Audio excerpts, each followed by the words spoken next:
Hi everyone, I'm Siyok from Online Help Guide, and in this video, I will show you how to limit interactions on Instagram.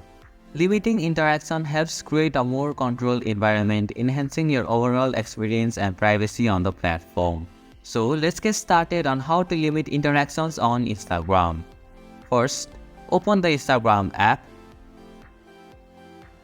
Tap on the profile icon from the bottom right corner of your screen. Now, tap on the hamburger icon from the top right corner of your screen.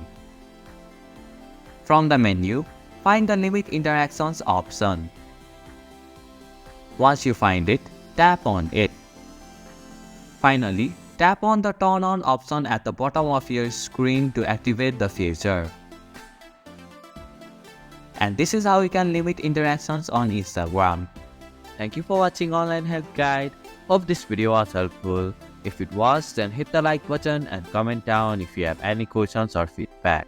Also, if you are new to our channel, please subscribe and hit the bell icon so that you won't miss our upcoming videos.